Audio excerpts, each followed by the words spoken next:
Hi, good morning, all of you. Myself, Dr. Monu, working under Home Ministry. Today, we are going to discuss about the important topic related to our examination. The topic is that how to write best in exam so that we can get more and more marks in our classes, in our competitive exam, whatever you are doing. तो आज का topic है कि हम लोग किस type से जो है आंसर को लिखें और ताकि हम अच्छे से अच्छे मार्क्स जो है एग्जाम में कवर कर पाए। मेरे पास एक सीट है जो मैं फिर कभी दिखाऊंगी कि मैंने कैसे किया था। तो आज तो मैं क्लासेस लेते लेते और जो है उसे साथ में नहीं ला पाई, तो मैं ना आपको एक छोटा सा हिंट दे रही हूँ। ये ना सबसे पहले हम जैसे हमारे पास आया है, कोई भी क्वेश्चन आया है समाजवाद के बारे में आप क्या जानते हैं, जैसे समाज सोशोलॉजी का एक टॉपिक है, या फिर हम पब्लिक एड का टॉपिक लेते हैं कि लोक प्रशासन से आप क्या समझते हैं और उसके महत्वपूर्ण सिद्धांतों का वर्णन कीजिए। क्योंकि मैं पब्लिक एड का अभी किया है तो मुझे थोड़ा सा ऐसे क्वेश्चन आ रहे हैं, तो हम सबसे पहले क्या लिखेंगे, आप जो है क्या समझते हैं, ऐसे जब हमारे सामने आता है तो हम लोग क्या करेंगे, हम जो है उसका जो है इंट्रोडक्शन लिखेंगे। जैसे मेरा इंग्लिश मीडियम है तो मैं हिंदी वाले क्या लिखेंगे, हिंदी वाले उसमें भूमिका डालेंगे। तो हम क्या लिखेंगे, सबसे पहले हम उसका इंट्रोडक्शन या भूमिका डालेंगे। उस भूमिका के अंदर हमें ये देखना होता है कि पब्लिक एड की जैसे लोक प्रशासन की बात है तो हम ये देखेंगे कि ये क्या मतलब कहाँ से स्टार्ट हुआ था, इसका ओरिजिन क्या था, कहाँ से हुआ था। और फिर अब जो है ना हम उसमें ज़्यादा नहीं, हम उसमें सिर्फ 5-6 लाइनें डालेंगे, इसकी ओरिजिन कब हुआ था, कहाँ से हुआ था और किस टाइप से जो है ये हमारे यहाँ इंडिया में आया। इस टाइप से हम कम से कम 5-7-10 लाइन लिख सकते हैं इंट्रोडक्शन में, ज़्यादा नहीं। अगर आपका बहुत बड़ा अच्छा कोई एग्जामिनेशन जैसे यूपीएससी का तो 8-10 लाइन तो लिखना ही पड़ेगा। फिर आप क्या समझते हैं, ऐसे लिख के फिर आप उसके नीचे डालेंगे डेफिनेशंस, उसकी परिभाषा क्या है। आप ज़्यादा नहीं चाहिए, एक ही परिभाषा डालें, आप डालिए किसी राइटर की, उसको कोट कर दीजिए।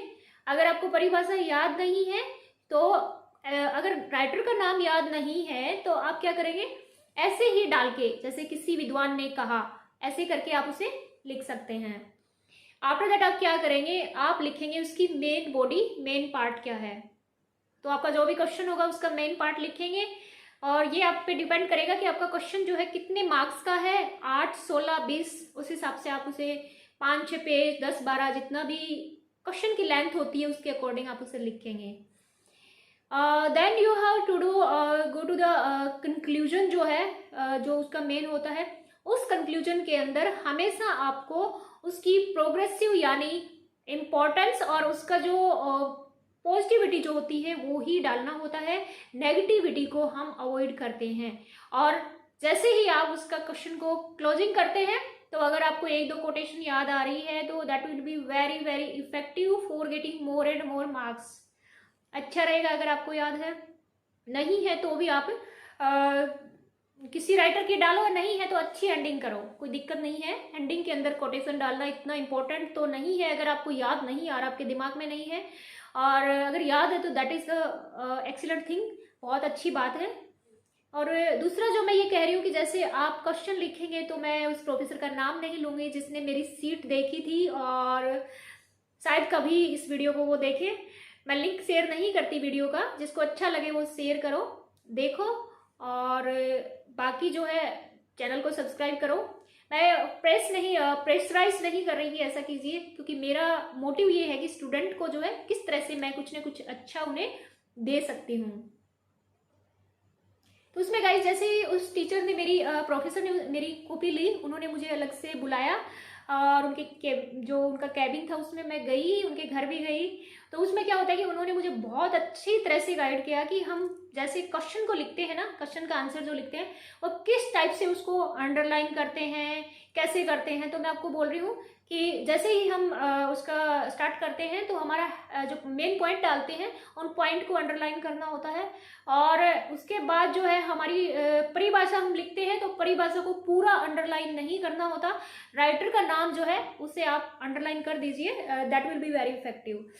आफ्टर दैट जो है क्वेश्चन जो है क्या होता है कि हम जब सीट हमारी होती है उसके दाएं और बाएं का जो हम पार्ट होता है, उस मार्जिन जिसे बोलते हैं, उस मार्जिन को जो है काफ़ी इक्वली सीक्वेंस के अंदर आप छोड़ दीजिए, जैसे दाएं से बाएं।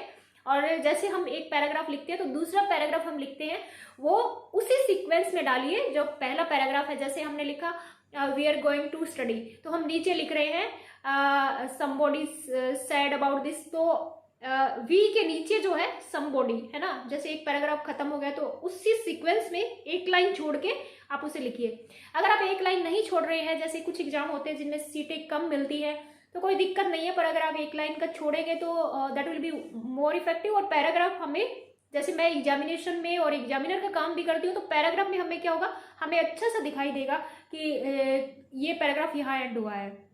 कई बार हो सकता है कि हम ऐसी सिचुएशन में होते हैं तो हम पैराग्राफ कुछ एग्जामिनर कोई भगवान नहीं होता, तो उसकी कैसी भी सिचुएशन होगी वो आएगा कहीं से भी, तो कई बार है ना ऊपर का पैराग्राफ नहीं पढ़ता, उसकी दूसरे पे नज़र चली जाती है, तो ऑटोमेटिकली जो है वो अगर अच्छा होता है उसका सीक्वेंस है तो ज़्यादा इफेक्टिव होता है। इसी के साथ आज हमने देखा कि how to write best answer in your examination. मिलते हैं नेक्स्ट वीडियो में, तब तक के लिए धन्यवाद, जय हिंद। अगर वीडियो अच्छा लगे लाइक शेयर कमेंट, और अच्छा नहीं लगे तो डिसलाइक भी कीजिए, और प्लीज़ सब्सक्राइब, अगर थोड़ा सा अगर सब्सक्राइब कर देंगे तो ऐसी कोई बड़ी बात नहीं है, और लाइक कर देंगे तो थोड़ा सा ऐसा लगेगा कि हाँ कितना 6-7 मिनट वेस्ट किया है, टाइम देखा अभी, तो हाँ लाइक हुआ है। लाइक से कुछ नहीं होता, बस थोड़ा सा मोटिवेशनल मिलता है कि हमने कुछ वर्क किया। Bye bye, take care, all the best.